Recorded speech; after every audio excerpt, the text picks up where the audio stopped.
Hello, everybody. My name is TitanLord, and I am joined here by my friend Myriad. Say hello, Myriad. Hello, everybody. All right, and we have a very exciting episode of the Arena Brawl Cast for you today. This is episode 4. We're going to talk about a couple of things. There was a little event earlier in the morning for me. It's still the same day. It's been a very long day. Little bitty tournament, just no big deal. May have won that tournament. Maybe you want to talk about it. And then we're gonna talk about we challenge each other to some decks. We brewed the decks. We played the decks. We have a VOD going up of each other playing the decks against one another. That's going to be really interesting. I'm excited to talk about that. And then our last segment of the day, or of the episode, sorry, we're going to talk about some new cards that came out and how we think they're going to do in the format.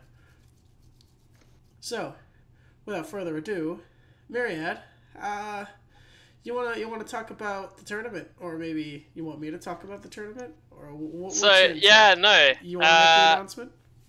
Nah, well, I can start us off. So, this tournament happened for me. I'm in Australia, so it is admittedly a little hard to watch. But it started for me in the evening, really late at night, like 11 p.m.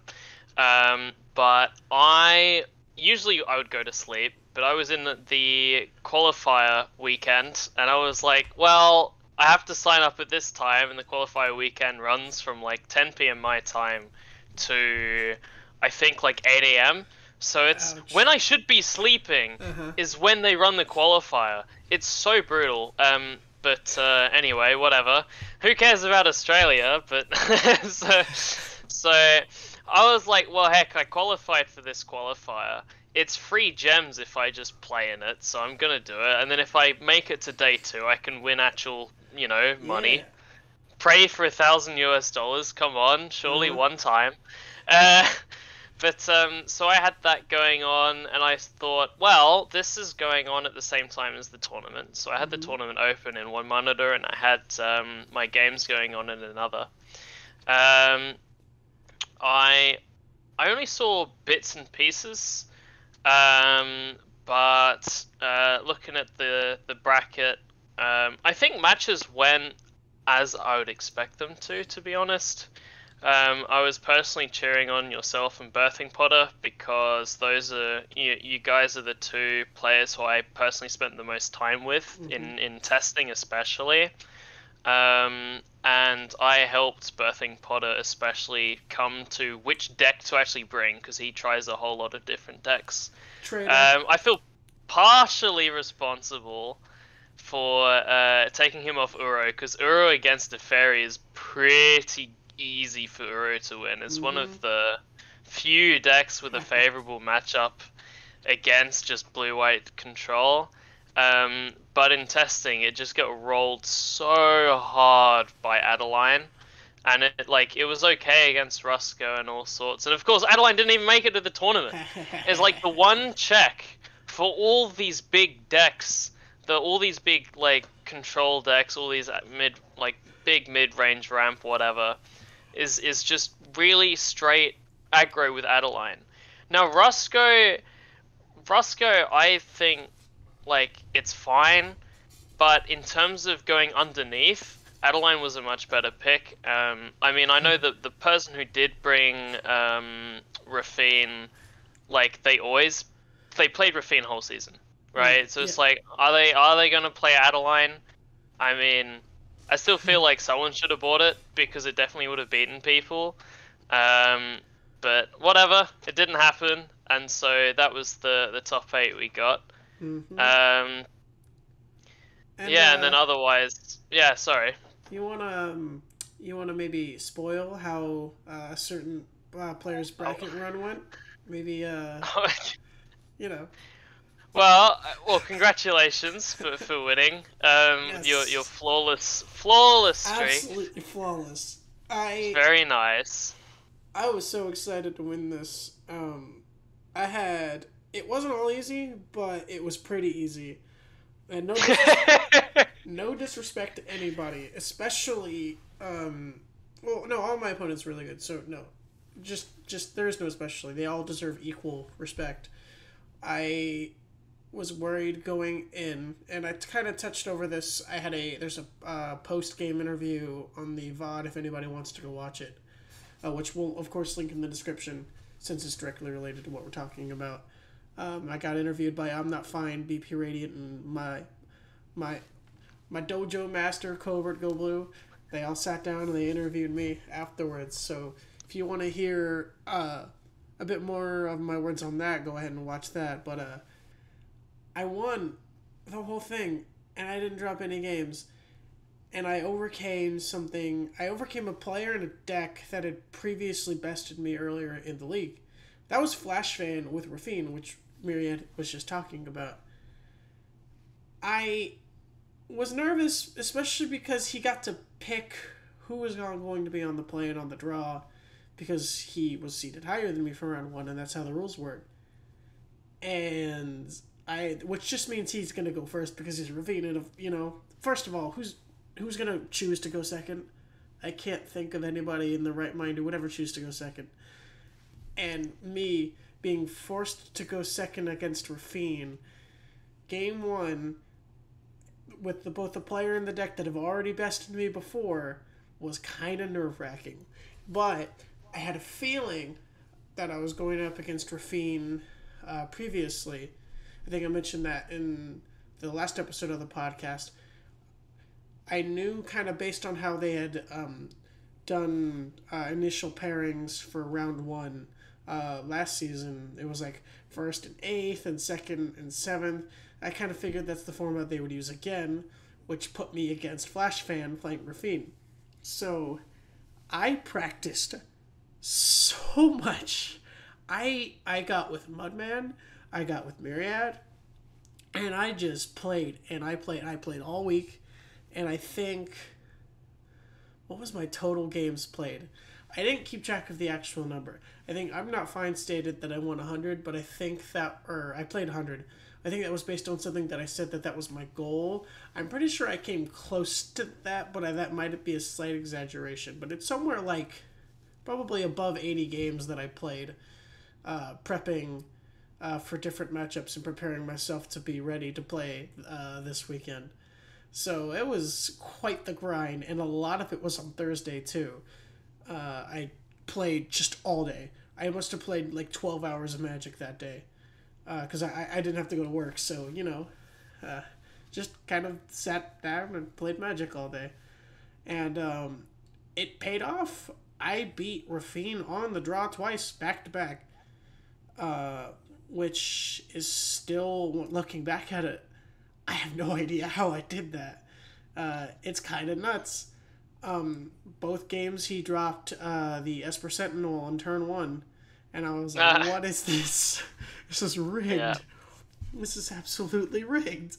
But I managed to come out on top. I drew the right interaction. I played around Esper Sentinel as much as I could because something that popped into my brain was that, like, he had to mulligan pretty hard both games. And the Esper Sentinel, if I had just fed into it, would have just given him gas to keep beating me up.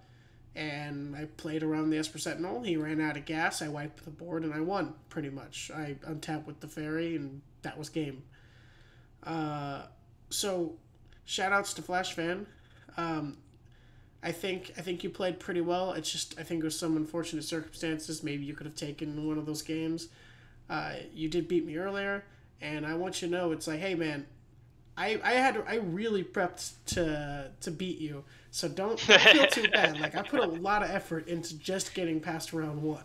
So, don't, if you hear this for some reason, man, shout outs to you. You're the best. You played super well. Don't be too hard on yourself or anything. I think he still placed like 4th. So, or something like that. Yeah, he still placed like 4th. So, yeah. So good for you, man.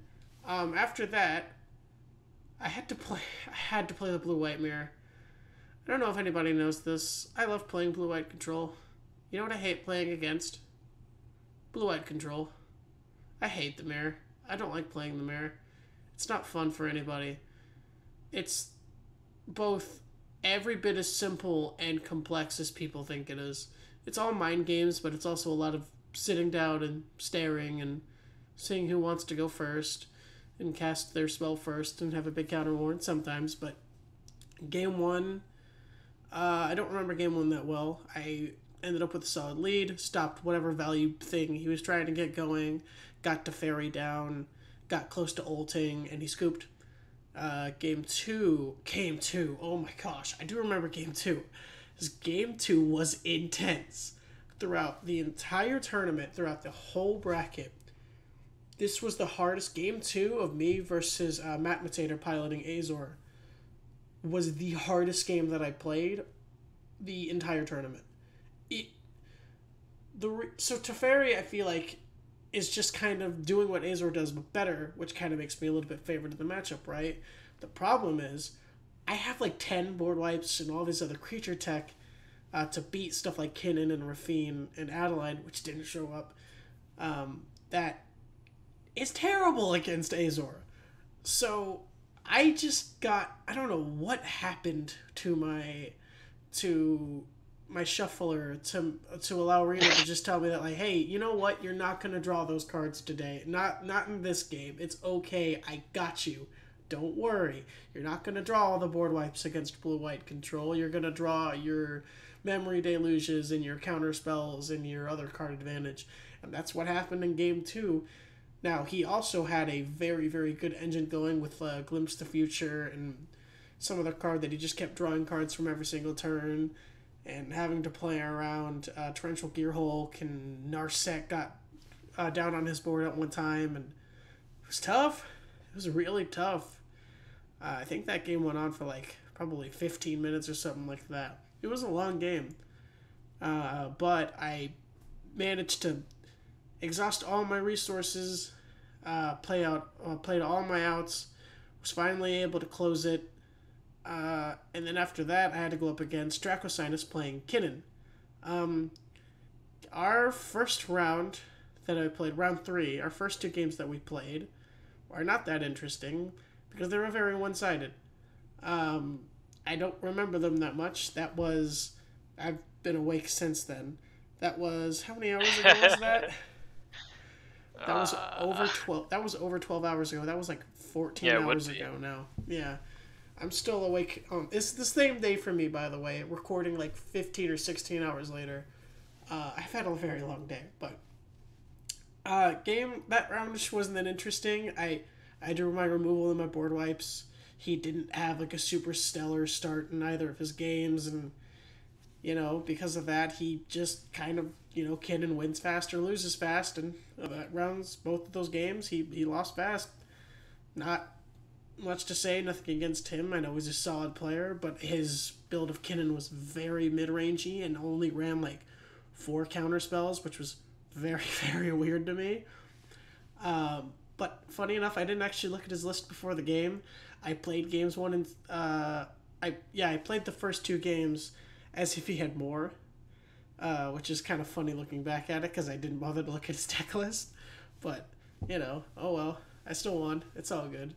And then I had to wait 2 rounds and sit down and eat food while I was waiting for grand finals that I was guaranteed in. So it was. Except this time, you weren't waiting from 2 a.m. to 4 a.m. during that period. Yeah, I would have helped. Yeah,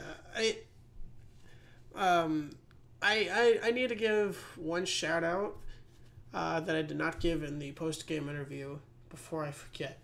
My fiance, her name is Hannah, has been extremely supportive of me, and I meant to shout her out in the post-game interview, and I did not. Hannah, I doubt you're going to see this because I know you don't listen to the podcast because she doesn't play Magic and doesn't understand any of this, but thank you for being so supportive. She stuck with me through me being like extremely busy and not having a lot of time to do much else, and being like obsessive about this stupid crazy hobby of mine that I don't really make a ton of money, or well, I make gift code money now, but I don't really make real money on, and the crazy amount of hours that I've spent the past couple weeks just playing and prepping and getting ready, and she's put up with a lot, and she's also like really helped me.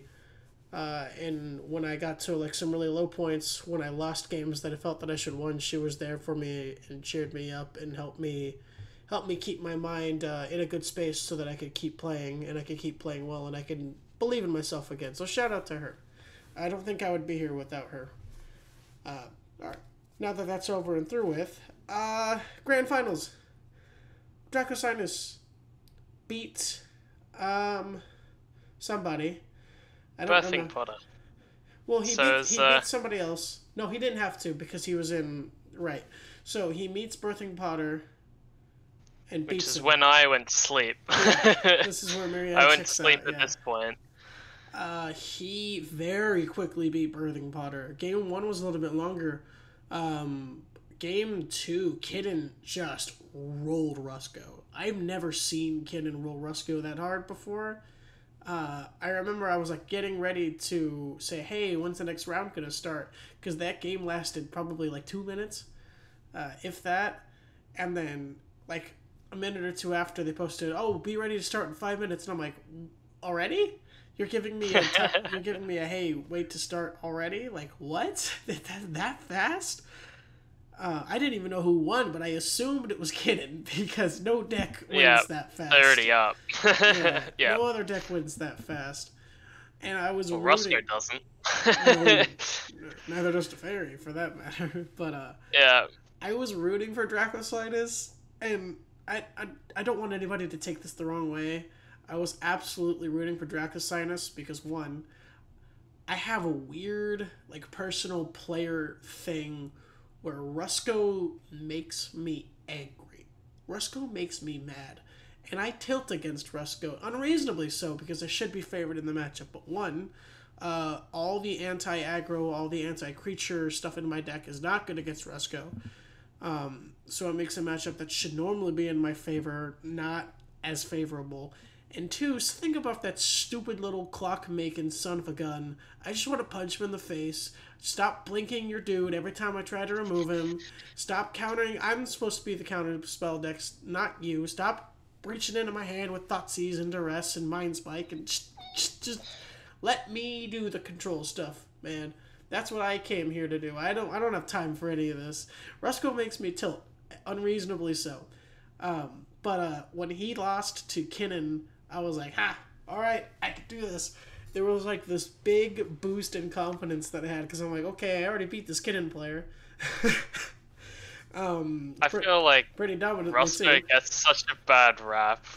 He's not even like... He's not that good. He's good.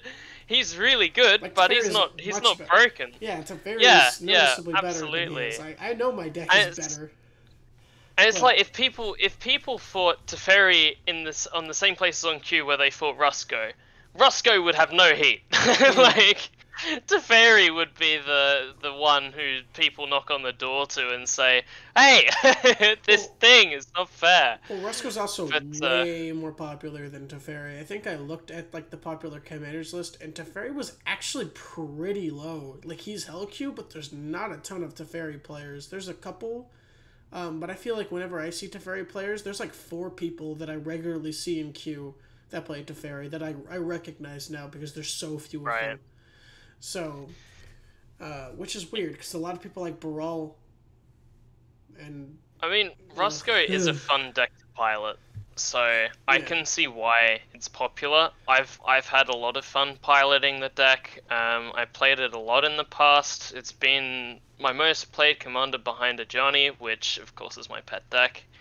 But yeah, it's still, I think the public perception is still Roscoe big bad guy. He'll get over it. People will get over Rusco. There's going to be a new... I think if somebody breaks Atraxa or somebody figures out a super competitive Atraxa build, then that might be the new thing. Maybe, but 7-mana commanders are in a world of counterspells, so, we'll see. But once the next broken alchemy or whatever card comes along, people will forget about Rusco, I think. Not totally forget, but people won't hate him as much. I think a lot of eyes are on Teferi right now. People not too happy with him winning 3 tournaments in a row, but hey, I won that tournament, so I don't care. Fair enough, yeah. you know, that took a lot out of me. It's not just a Teferi is broken thing. Although that's part of it. That's a reason why Teferi is good. It's definitely a part of my deck decision. Is like when I came into the format, I'm like, okay, well, I like blue-white control. Is it good? Cool, it is good. Who's the best commander? Oh, look, it's Teferi. Why would I not play the best version of the thing that I like to do anyways? Like, give me a reason. I don't care about being... having, oh, this is my own special thing that I made. It's cool, but when I'm actually, like, trying to win and when I have a goal set in mind, I'm like, no. I'm going to use the best tools at my disposal, give myself the best chance of winning. And that's exactly what I did. And I won. And you know what? I don't even think I'm going to play Teferi much at all. I might play him, like, a week if I... if you just want redemption. If it's like I'm at like 5 wins, and I need 3 to qualify for the next tournament, then I might play Teferi that week. But I just now I moved on. Now I want to try other things. Like I did the thing that I set out to do. I'm actually proud of myself for once because you know up until this point I have a lot of self-esteem and self-worth issues. I don't want to get too personal here on the podcast, but this tournament. I know I sounded kind of like an ass gloating about winning with Teferi earlier. Maybe the way I say it doesn't necessarily Don't worry about it. Doesn't necessarily reflect who I am as a person, I think. But this tournament meant a lot to me. I've never really felt like I was good at much. And this is something that I had a lot of personal struggle with. I had a lot of personal doubts about. I mentioned earlier my fiance really helped me with that, and some friends of mine also really helped me with that. And the community being so uplifting also really helped me with that. Having people to practice with me and endure having to play against blue-white control for 20 games in a row, you know. My friends won't do that, but having people who... having people who are willing to help me and like were really rooting for me, having members of the CGB dojo really rooting for me, it like really moved me, and it made me more confident in myself. And I think if I hadn't had that little growth and like self-confidence, that I might not have won, but I really needed it. This is like the first time I've ever really felt like I just like accomplished something, not by just dumb luck, but by like really putting my all into something and really putting the work in and putting the hours and the practice in. And I got over some personal struggles and some personal hurdles, and now I get to reap the benefits of it, and it feels amazing. And I'm very glad to be in my position. I got the Hall of Fame thing for the League Discord now. That's awesome, because now I have the blue text on my name, so everybody knows. Somebody in, I think, Holy MTG in the CGB Discord changed my name to like TitanLord Brawl Hub champion with like a crown on it. So now I have that in that Discord, which is awesome. Yeah. And like receiving all of this like positive reception and people cheering me on and people congratulating me on my win. If I won and nobody cared, or people said, "Oh, you just won because of Teferi," I would have felt terrible. Yes. I would have felt horrible. But I want to say thank you to everybody who's congratulated me, because it's really been moving. Like it's been amazing to hear people being happy for me. It makes me feel great, and I'm really appreciative of it. No, one of the first times I saw you in the chat, in the league chat, I remember one of the first things you said was like, "Why aren't people playing Teferi?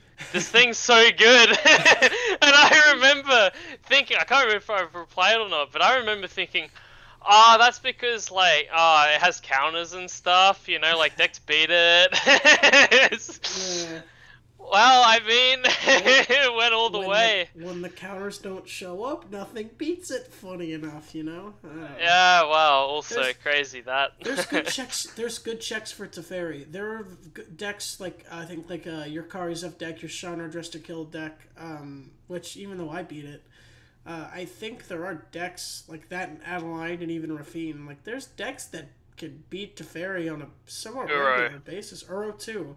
Uro number 1. And if you wanna beat Teferi, play Uro. Or Brawl. Brawl's also very good into Teferi. I have no experience. I do. So. It's horrible. Oh, okay. Okay. I hate playing Brawl. It's the only time I ever want to play aggro is when I see my opponent in queue is playing Brawl. It's ugh. Right. I hate it. Right. That's bad. funny. I'm not going to go into details of why that matchup is bad. It's the same reason Uro is bad, is they get to counter all your spells and they get value engines and spell. They get more value than you do. Yeah. Yeah. They're all in on control. Ugh. And you're like Makes not me quite. shudder. Yeah. Makes me shudder. Makes me ugh. 35 counter spells in a deck. What kind of man? Who put all these cards on Arena? Who did that? They're all commons? What? So any random casual's gonna pick up the deck? Yeah. What? Come on. Yeah. Speaking of picking up decks, I think I want to move on from tournament talk. I think I've said everything that I wanted to say, and further, I think I might just start repeating myself when we keep going. But speaking of picking up decks, we picked up some decks that we challenged each other to, and we have some results that we want to talk about. I challenged Myriad to Krenko 10th Street Kingpin. Myriad, how's that been going for you? So, I admit, I did cheat a little bit with this one. So, I mean, the original idea is, hey, we're gonna pick just cool decks, and then we're gonna brew from scratch and see how we go. I didn't brew from scratch. I'll admit, a hand's clean. There's someone in our Discord who really loves the deck, and I went, I'm gonna copy like 90% of the cards. So, like, I'll quickly go over what I've got before I'll ask the same of what you ended up with. But Krenko 10th Street Kingpin, it's a 3 CMC 1/2. Oh, great stats for the cost, love it. But when it attacks, you put a +1 counter on it, and then you create a number of 1/1s equal to the Krenko's power. So when it attacks the first time, it's going to become a 2/3, and you're going to make two 1/1s, and then the next time there's 3 power, 3 1/1s, and it sort of snowballs like that. So the great idea with this deck is if you can increase Krenko's power, you're going to make a lot more goblins. And if you make a lot more goblins and you run cards like attacking creatures get +2/+0, then it starts to like that's like a 1-2 punch, right? You punch in with Krenko, you give it +3 attack, you get like 5 goblins, and then you go, all my creatures get +2 attack. Now you're dead. That's the idea. And the secondary idea is we run. I'm running like almost every card that says give a creature haste, including Claim the Firstborn, which says gain control of target creature with mana value 3 or less until end of turn. Untap it, it gains haste. You know what that's good for? You just target Krenko with it. It says gains haste. So just all of that going on. So all the really good pump spells we're running. Probably the best card is Reckless Charge. So it's just target creature gets +3/+0 and haste, and then you can flash it back, and it's just 1 red. So you do that on Krenko, and then it's already attacking with 5 power in the first time. You get 5 1/1s. It's very good. Now, the rest of the deck, so it's like half of the deck is like pump spells. Another half of the deck is ramps, so we really want to get Krenko down quickly, especially like when it hits interaction. It's actually kind of difficult. Because if you just play Krenko and they kill it, then you're like, oh, the rest of my hand is pump spells. You know, like, oh, that sucks. So we run a lot of ramp just to replay Krenko up to like 3 times in some cases. So that's like 90% of the cards or 80% of the cards. Then there are some like fun cards as well. So the first one, Combat Celebrant. This one's a 3 mana 4/1. If it hasn't been exerted this turn, you may exert it as it attacks. When you do, untap all other creatures you control. After this phase, there is an additional combat phase. So it's like, hey, if you didn't attack enough and get enough goblins with Krenko, do it again! Kill him even more. It's a bit fun. Absolutely. The next one, which had a little bit of a spotlight on in our best of 3, is Devilish Valet. So this one's 3 mana for a 1/3. Again, great stats for the cost. But wait, me of this card. I don't want to hear it. No. Now it has trample and haste, so it has haste. It's going to be a surprising factor potentially, and then it has this thing called Alliance, which is some new Capenna keyword. So whenever another creature enters the battlefield on your control, double its power. Now, if you're sort of putting two and two together here, you're going, wait, when Krenko attacks, you make 1/1 goblins equal to its power. And then you go, wait, when a creature enters the battlefield, double the valet's power. And then you're going, wait, if I can buff Krenko to say like 5 power and attack with the valet, I'm going to be doubling the valet's power 5 times. Now 2 to the power 5 is big number. So, and what is their life total? Not that big a number usually. No. So it's a very, very fun one in this deck. Very, very fun one. Yeah. Spoiler alert, but that comes up in glorious fashion when I thought I had it. So. Now the last card, this one I didn't have originally, but I spoke with Wywurst, which is the original owner of the deck who made a lot of the deck before I came along and went copy paste, make like a couple edits here or there. Mm-hmm. But they also suggested Goblin Influx Array. So that's just it's like goblins you control cost 1 less. At the beginning of your end step, you get a random goblin. And that one's more of like, hey, if the Krenko plan's not going very well, you have this really fun, dumb, like, red value aggro card just to close up matches, which is kind of cool. And the cost reduction's actually quite big on that one as well. So that's sort of everything, because genuinely, it's either it's a pump spell, it gives haste, or it's ramp. That's like the 3 parts of the deck. Mm-hmm. That's it. That is the Krenko deck. So passing back to yourself. I definitely one of the first things I came to when I came to Brawl was, I want to play like big dumb dragons and ramp into it, and angels and other stuff with Kalia. So I gave you Rivaz of the Claw. How did that go? Thanks, I hate it. Thanks, you hate it. Okay. It's not horrible. I don't remember how many games that I played, but I played like over 15, and I lost track after that. I know I played more, but I don't remember the exact number. But I got like a 64%. I think it was like 64% win rate, which is fine. It's good, you know. My Teferi deck had like 78 at one point, but that's, it's still fine. Here's the thing. I hate this kind of strategy. It's very... now, here's the thing. I think some people would love it. And we're going to post the deck lists in the description. It's just not my thing. I'm not trying to say the commander's bad. I actually think the commander could be good if you built it correctly. But one, I'm not that great of a deck builder. It takes me a lot of time to finalize a list. It took me...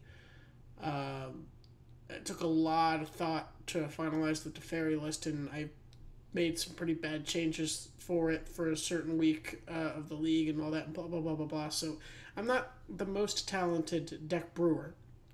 And second of all, it's just not the kind of strategy that I usually enjoy. It's fun. It's something like you would do in the Commander. It's like, I'm going to play this ramp spell for dragons, which is what Rivaz does. He taps for 2 mana to cast 2 mana, but only to cast dragons.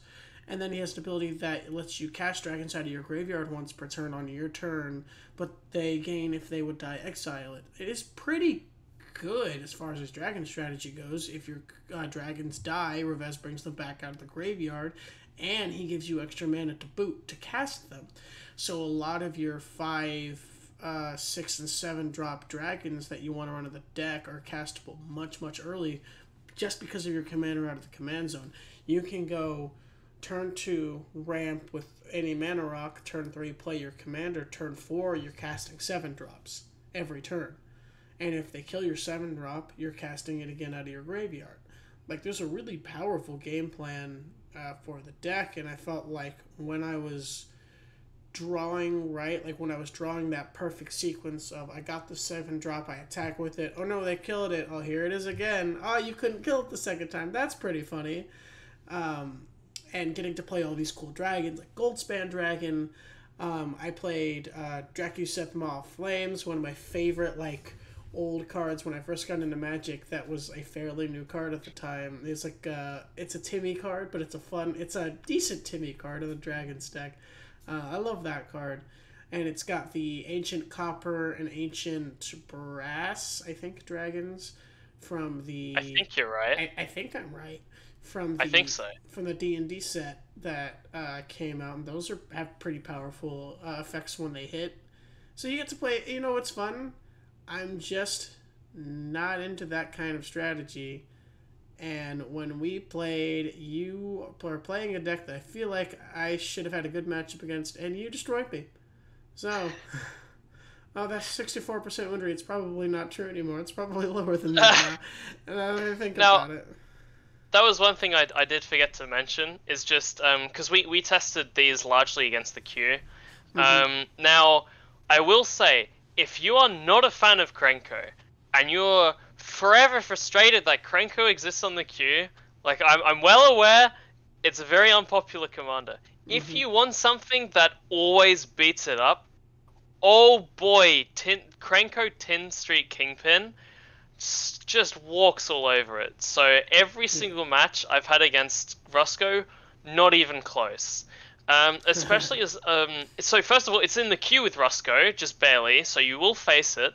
And then second of all, most of the Roscoe decks are so teched against the mirror that as soon as you come in with some aggro deck, they don't have a board wipe. Mm-hmm. They don't have creature removal in a lot of cases. And so all you have to do is play your stuff on a tap-out turn where they don't have counterspell magic up. And you just attack with Krenko once, you get a bunch of goblins, and you attack with everything again, and then you buff your board, and you win. Every time. So, 100% win rate against Roscoe the 4 or 5 times I did play them. Now, this is a slightly better ladder performer than Rivaz was. So this, for me, after 24 games, I scored 75% with, so 18 wins, 6 losses. The losses were against more streamlined aggressive decks, so Adeline, Roscoe. I lost to Teddy Over on somehow, but and Yawgmoth as well, which is just anti-creature. Yeah, Yawgmoth farms you there.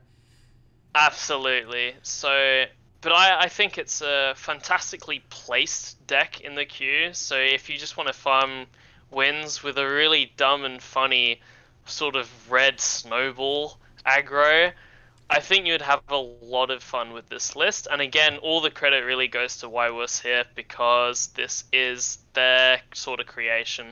I've jumped on it and I went, that looks fun. And it was. It was very fun to play. And Rivaz, I would recommend. I actually think is probably one of the better dragon commanders. I think the only thing that sucks about the card is that he himself is not a dragon. For some reason, it's just a minor thing. It wouldn't even make the card broken. I don't know why he's not a dragon, but, it is what it is. I think as a Rakdos Dragons commander, he's very good. You have access to some very, very good dragons, Bladewing the Risen, Immerstorm Predator, and the other ones I mentioned earlier.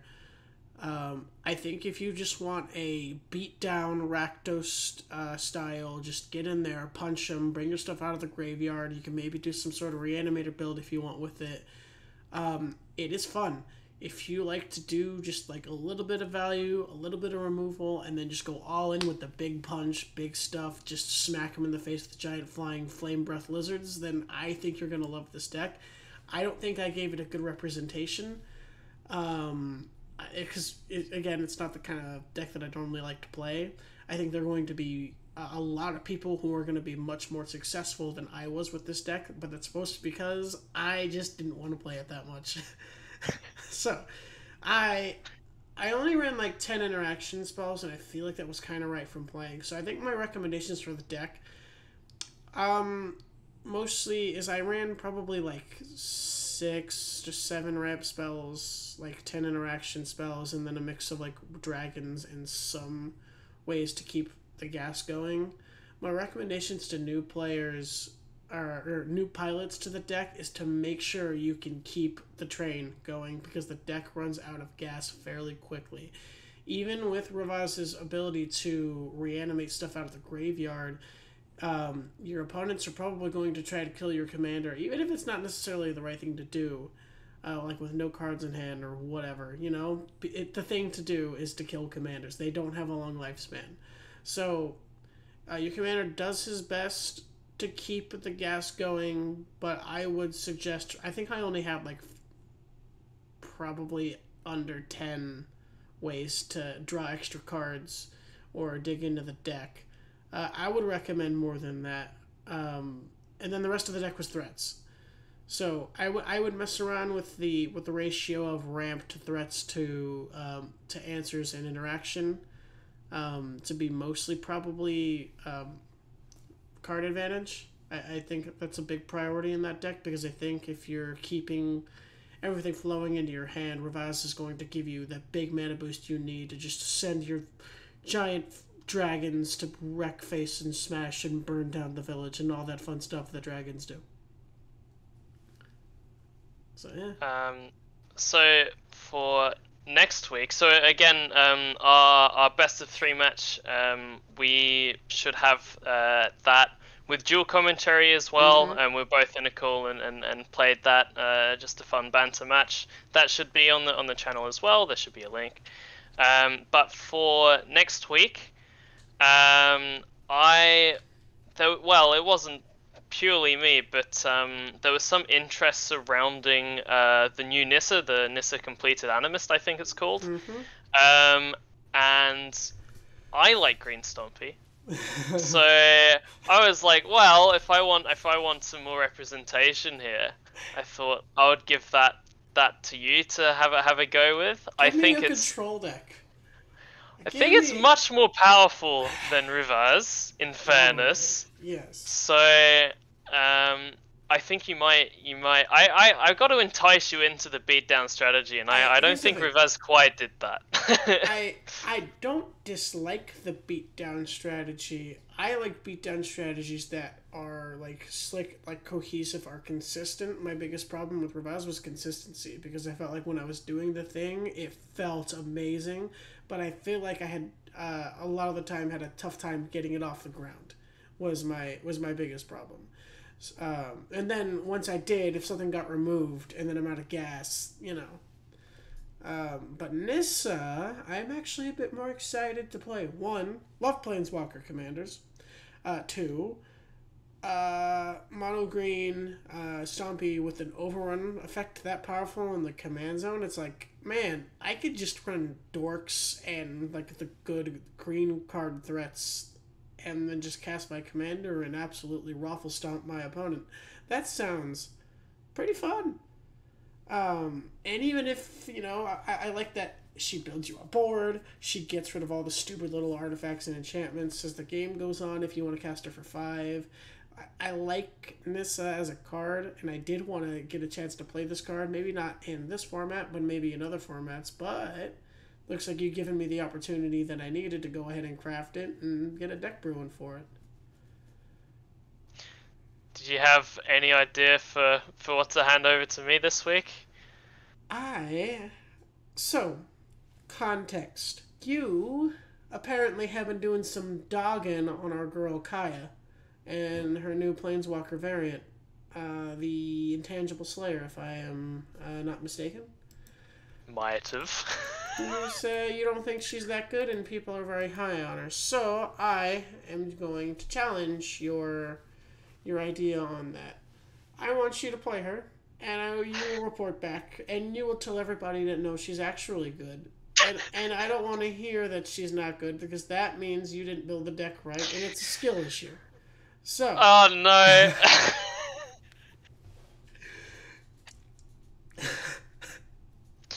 Fantastic.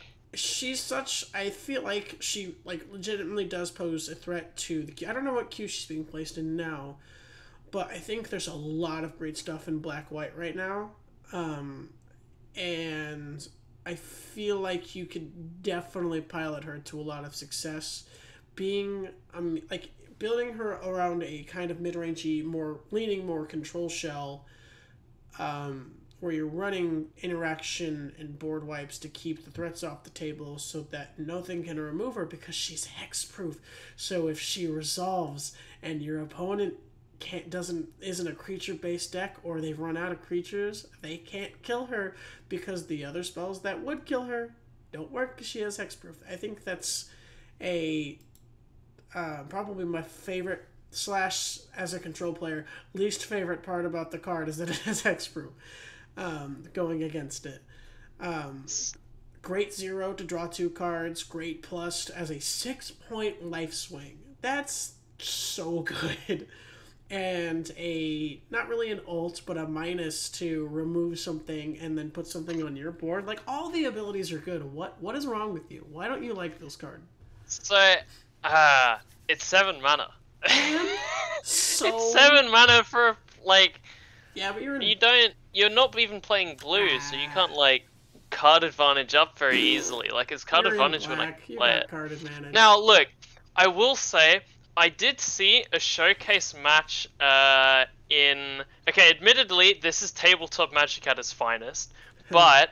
Day9 runs a segment on his Twitch for What the Deck, and if you don't know What the Deck, yeah, I love that segment. Yeah, it's where they have themed decks made by the community, and then they'll play against either Noxious or I think Brian Kibler is the other one, yeah. The other guest on that show. And then they play really, really jank brews against each other, and they pick decks based on how jank they are, not how streamlined they are. So there was a really cool list with Kaya. So on the -3, I can't remember how exactly it all works, but if you can target a creature with that. Now, if Kaya could target itself with that, you could start duping Kaya. And so the idea was, hey, there's that Luxio, that equipment, that can make your planeswalkers into a creature. Mm-hmm. And then if you run, say, the token doublers, what you can do is when you target Kaya with its own -3, is suddenly you're going to have a lot of Kayas spawning because of the token doublers as spirits, and you get a whole bunch of Kayas from that one -3. And then after that, you can go +2, drain 3, drain 3, drain 3, drain 3, drain 3, drain 3. And I thought that was a very, very sweet, OTK. I didn't even know about that. It's very, very, very janky. You can do it. All the cards are illegal in that deck. There's much setup. There's no color issues there. Yeah, you could pull it off. There's tutors in the back. That was... Yeah, I'll just tutor the full thing. It only needs 5 cards to work, but it was a very, very cool way I've seen that card being played. So, I mean, no promises that I'm going to do that necessarily, but I'm going to give it a fair shot. I think I'm going to, just on the outset, I think I'm going to be building it. I mean, it's already leaning towards control. I did try Controller Johnny at one point. That wasn't very good. I might be trying Control Kaya, because at least with Controller Johnny, when that was +1 to draw cards, it only sometimes drew cards. Mm-hmm. Kaya's draw 2, so that's always gonna draw 2, and it's removal on the stick. So yeah. And on top of that, instead of being green-white, you're black-white, so I think you're a lot better at being a control deck because you have way more ways to answer the board than green does. Like, Yeah, way green more ways. green doesn't make sense for Nope. control. Not at all. I will admit that. Okay, green doesn't help, but whatever. It was something I tried at the time. You know, part of the learning curve there. But sure, I will do something with that.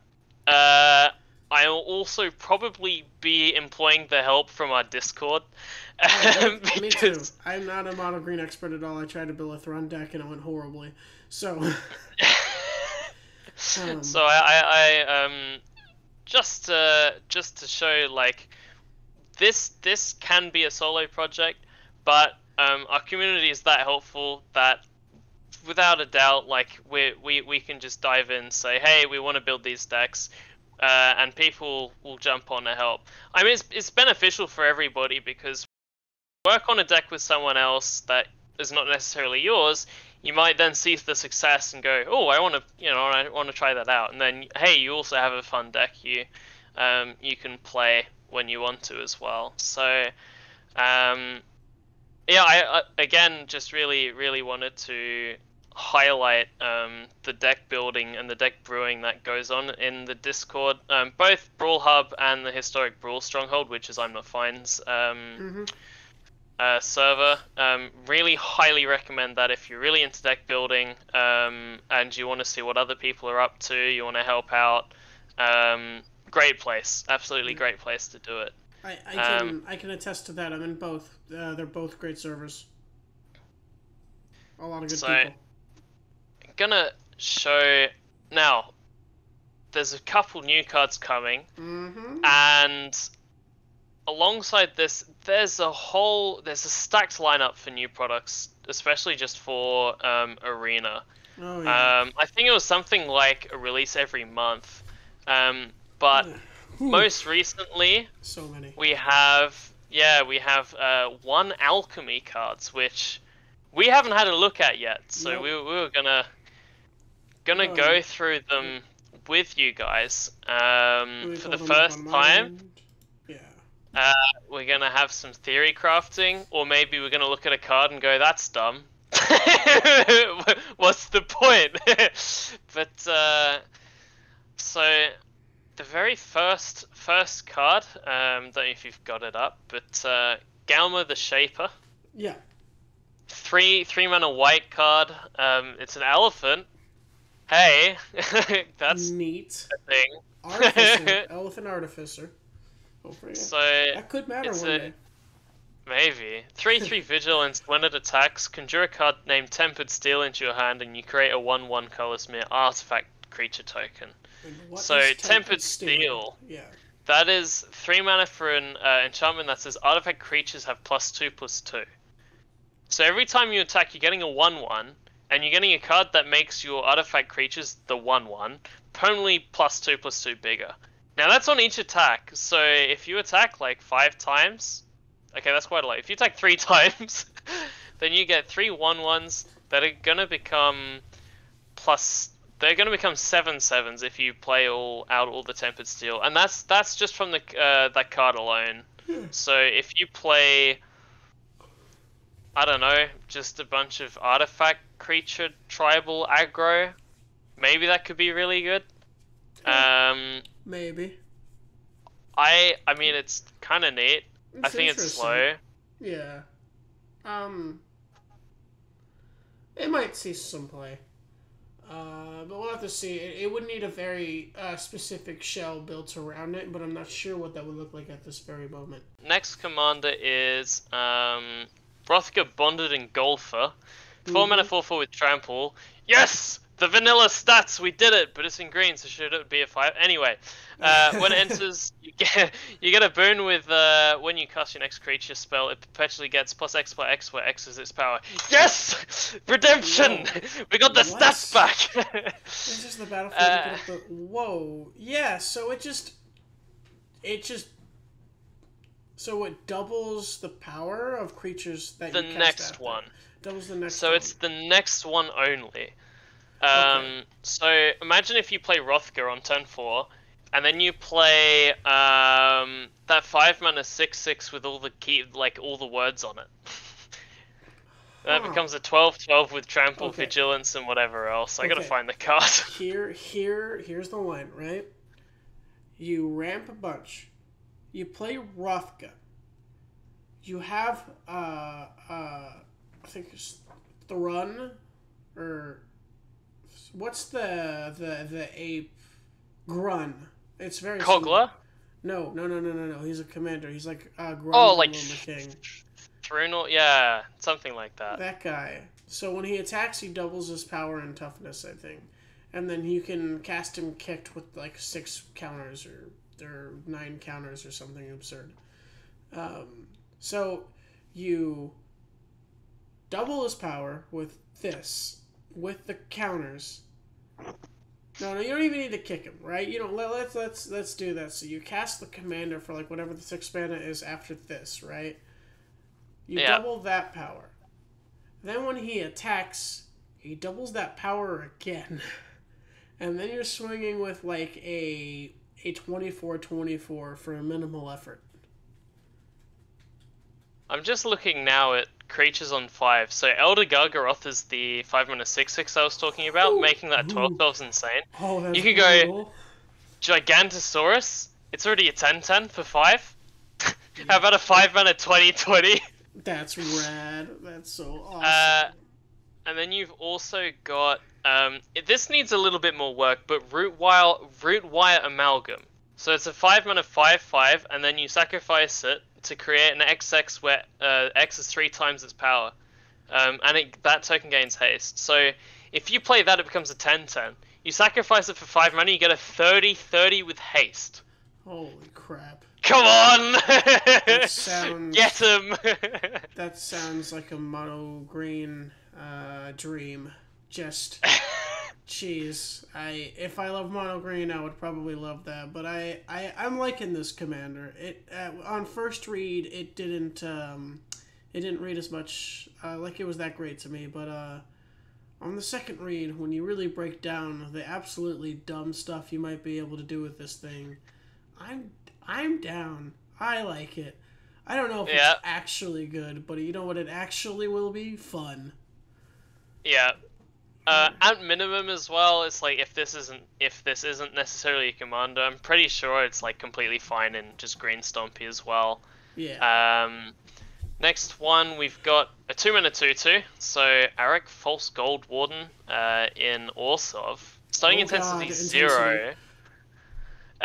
Whenever another creature enters the battlefield in your control, perpetually increase the intensity of all cards named Arik False Gold Warden in graveyard, hand, and library by 1.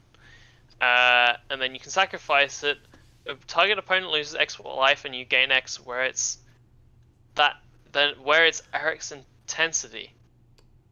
Okay. What? So this reads like intensity. Kind of reads like experience counters, which is a mechanic used. I don't know if it's in like actual MTG sets, but it's like a commander mechanic. That's what this kind of reads to me as. Is you get its intensity really, really high, and then every turn you start tapping it for 5 mana to drain out your opponent. Not that excited for this one. This reads like Aristocrats Say Hi. Right? It's another 2-mana Orsov card that says when you're gonna... itself. Okay, not even do this every turn? Oof, okay.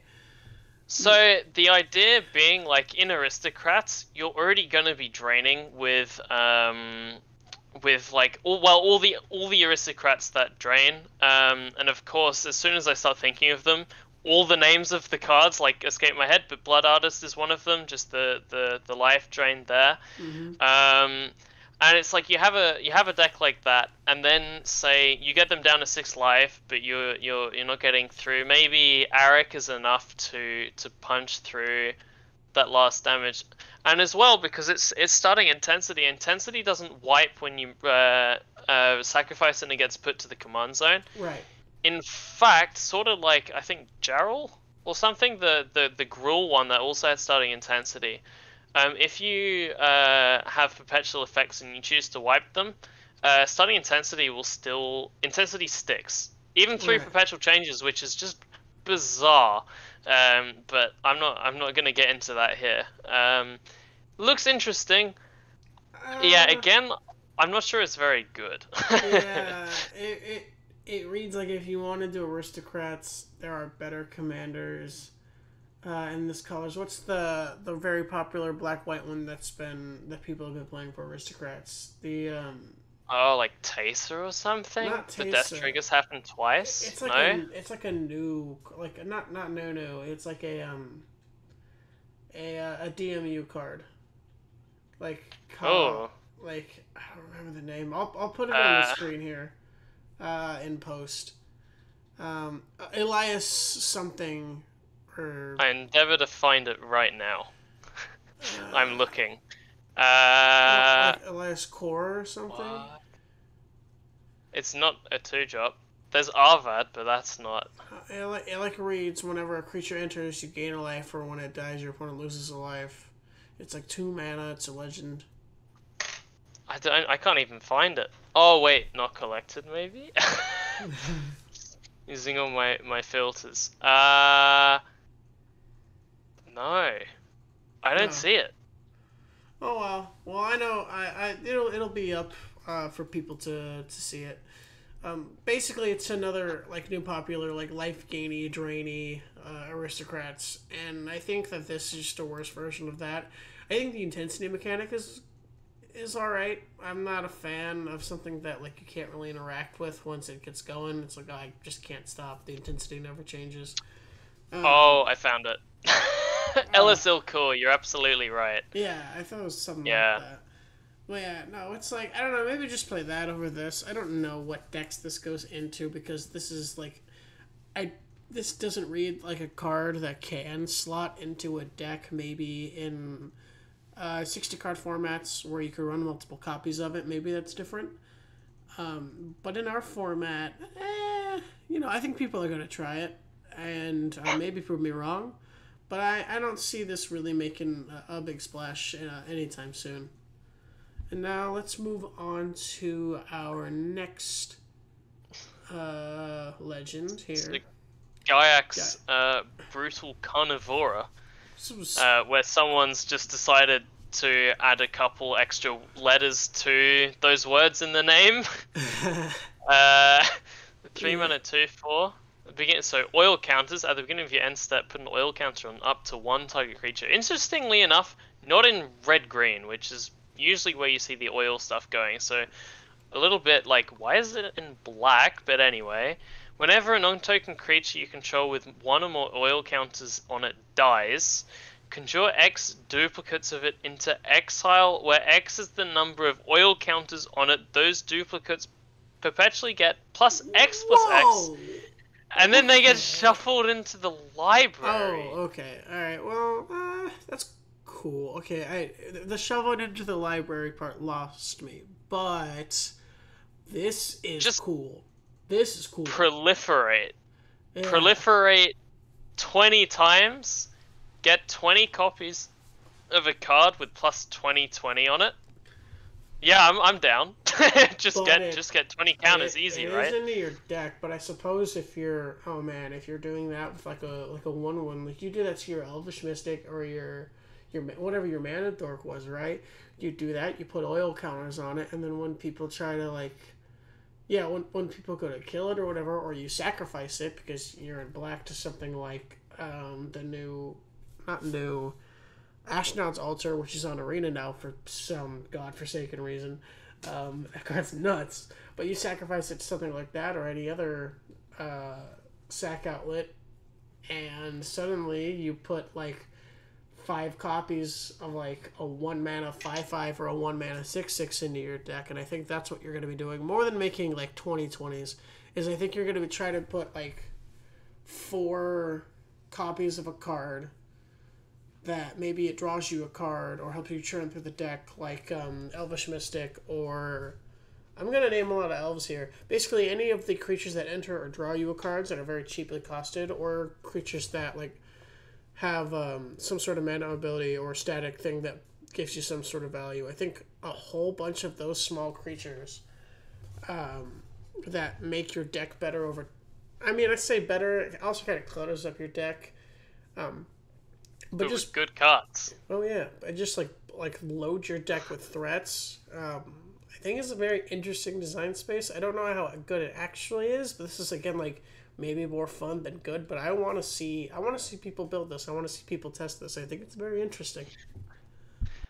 That could be a lot of fun. I'm just like thinking that and something like Bloated Contaminator. So just proliferating on hit, and then if you shuffle that in with like +3/+3, 3 copies of that, and you get like a 3-mana 7/7 with trample and all the rest. I mean, I feel like you can definitely have pretty dumb games with this guy. Might not be competitive, but God, imagine them putting like could be fun. Like 6 copies of Questing Beast into their deck. Ugh. Oh god. Oh. I don't need that in my life. I'm good. Let's move on to the next commander. So, last commander we got. Vexor Ictekix Air. I think I pronounced that right. That's a cool name, though. Green, white, blue, Bant colors for a legendary creature, Phyrexian Artificer. See, I told you that Artificer line might matter one day. More and more Artificers, you never know. Anyways, when you seek one or more cards, create a 3/3 colorless Golem artifact creature token. Golems you control have vigilance for a 3-mana 3/4. Well, that was short and brief, especially for a tricolor card. Oh, yeah, it's so simple. So seek mechanic. I like the seek mechanic. I like this. How card. many? Like, what's the density of seek that we could run? And there's the problem. Many. How much support, even in alchemy, like how much support is there? I feel like this is a sort of card where, like, we've had this card before in Bant as well, and that was Gorian Wise Mentor, which said for every whenever you would go on an adventure, you copy that ability and it happens twice, and you go, that's cool for Baldur's Gate, and then adventure just isn't like out again, and so the pool of adventure cards are so limited that like commander as a deck is just unplayable. Yes, now yeah, seek does seem to be like a sort of evergreen mechanic in alchemy. Right. So maybe in the future this gets a lot more support. And it does help that a lot of the cards that say seek are already quite strong. Mm-hmm. Very good. So maybe you could do something with this. Yeah, it's just very weird. Very weird. You just Golem Tribal or something. It's cool that it gives. I wouldn't focus on the golems too much. It wants you to basically like play a specific way to draw cards in your deck, so it wants you to assemble maybe some sort of seek value engine or run a bunch of cards that are honestly often better than just regular card draw spells, and then get rewarded for that with golems. They're 3/3s, they have vigilance, you know. It's probably fairly good against like other creature decks, like putting up like one, it's a 3-mana 3/4, so it passes the vanilla test. It can come down to 3/4 blocks pretty well. Not the best on a board, but it's pretty solid for 3 mana. And then finding a way to make a 3/3 every turn while not just like making a 3/3. You got to think that you're putting useful cards in your hand while you're doing this. I don't think this is there quite yet. I do think I agree with you. We need more seek cards for this to be good. This is a card I would have to look out for in the future, though. I think this could one day, maybe by the end of the year, maybe in 6 months, who knows? Maybe we get a whole bunch in the next, one release a month for the next how many months. Lots of seek cards probably coming there, Something will probably make this playable. I think the longer we get alchemy cards, I think this will inevitably be at least a casual, like maybe not a competitive deck, but a very good solid supported deck. Just not right now. It just doesn't have the card pool right now, even in 3 colors. Yeah, so Alchemy is coming. Each Alchemy set is closely following each full release set, I think, at the moment. So the next Alchemy will be just shortly after Mother of Machines. So, I mean, whatever the time difference was between this set, which is coming up very, very soon, and one which came out, what? Not too long ago, right? Almost a month ago now, like a little over 3 weeks ago. So about a month behind these Alchemy sets are coming. So it's about keeping in line with the normal sets. So we could see support coming. Yeah. But, yeah. We were going. I don't know if you noticed. We mentioned we were going to go earlier in the episode. We mentioned we were going to go over all the cards for Phyrexia or. Alchemy Phyrexia, or all will be one Alchemy, whatever you want to call it, and then the new cards that were spoiled for March of the Machines. We've decided to save all of that for next episode because time constraints.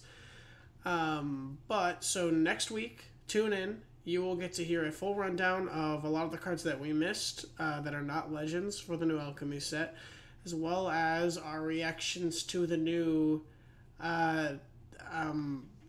Team up. Dual team up cards. Thalia rides a Come on, Yargle.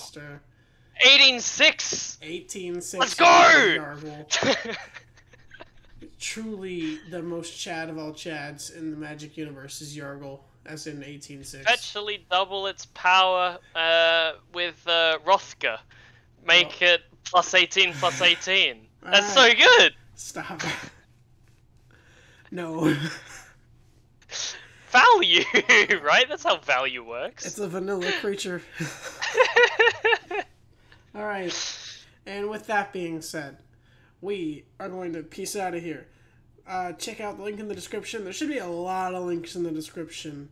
Thank you everybody who participated in the tournament. Thank you everybody who helped cast the tournament. That's Covert Go Blue, BP Radiant, and I'm Not Fine. There was also a whole bunch of people behind the scenes helping to keep the production smooth. Thank you to everybody who helped out with that as well. I know it was a lot of work getting everything going, and I really appreciate it. I get to go to bed a champion tonight, so I feel pretty good. And then Myriad, do you have anything else you want to add?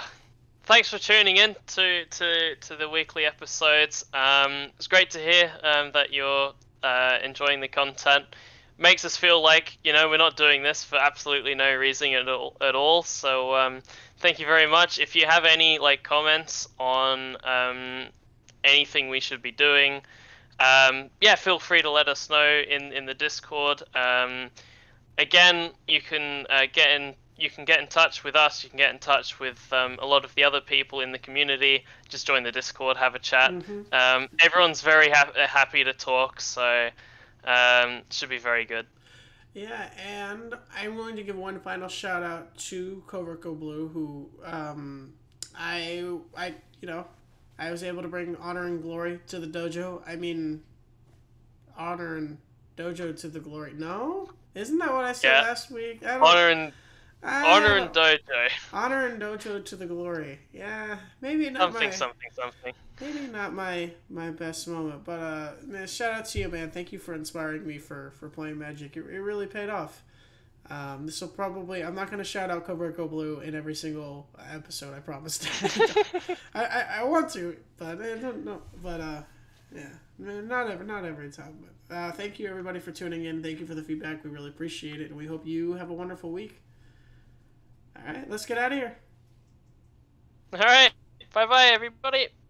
Thank you.